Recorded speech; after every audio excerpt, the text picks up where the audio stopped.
النهارده هاعمل طاجن أم علي بطريقة بسيطة وبيطلع طعمه خطير يا جماعة.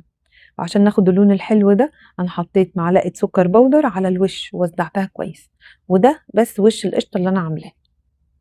شوفوا حابين مين أكتر واعملوا. دلوقتي هقول لكم على الخطوات بالتفصيل خطوة بخطوة. أول حاجة جبت عجينة باف بيستري وعملت فيها خرام كده بالشوكة، مطلعها قبل ما اشتغل بحوالي 10 دقايق أو 5 دقايق. أدخلها على فرن درجة حرارة 170. 10 دقايق، مجرد ما تاخد لون من تحت اقفلوا الفرن وافتحوا عليها الشواية دقيقتين وهتبقى جاهزة. والوقت في كسرولة يكون سورها عالي حطيت لتر حليب، وانا هحط معاه هنا كيس كريم شانتيه. لو مش متاح كريم شانتيه ممكن تحطوا معاها معلقتين فانيليا، وزودت معاهم 4 معالق سكر كبيرة. وهنا انا حطيت علبة قشطة عشان الحليب عندي خفيف، لو الحليب بتاعكم سايب كده وحلو بقشطته يبقى كفاية. وهقلبهم مع بعض وكده الحليب جاهز عندي. حطه على نار هادية يسخن. الباف بيستري بتاعتي بقت جاهزة اهي. ممكن بقى دلوقتي نحضرها نكسرها بايدينا او بالمقص، انا عملتها ايه مربعات صغيرة كده. وكده جاهزة معايا. جبت شوية مكسرات بقى حطيتهم في كيس محمصاهم طبعا تحميصة خفيفة، وبدأت ايه اضربهم هكسرهم كده صغير، اي حاجة متاحة عندك او فول سوداني. ودلوقتي هحضر القشطة. عندي شوية قشطة بلدي وحطيت عليهم علبة قشطة كريمي وهضربهم مع بعض.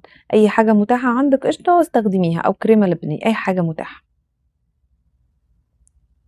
وجبت الطاجن بتاعي، لو مش متاح طاجن ممكن تستعملوا اي صينية صغيرة او في قارب بايركس.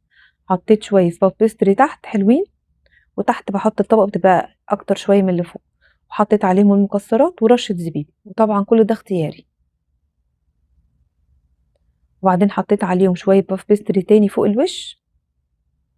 هوزعهم كويس وهبدأ اسقيهم دلوقتي بالحليب السخن اللي انا عاملاه. هسيبها دقيقتين كده وبعدين هبدأ احط عليها وش القشطة اللي حضرته، ونوزع القشطة كويس عليها كلها عشان تطلع كلها اخدة اللون الذهبي الحلو المكرمل ده، حتى في الأطراف.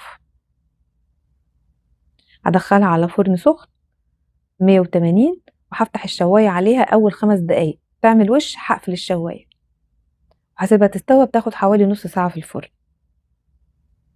ودي معلقة سكر بودر هوزعها عليها، دي اللي بتدي اللون المكرمل يا جماعة، اللي وريتكم الفرق بين القشطة بس والقشطة ومعلقة السكر. وده الطاجن بعد ما طلع يا جماعة، شوفوا شكله عامل ازاي، خطير لا يقاوم. جربوه وبالهنا والشفا.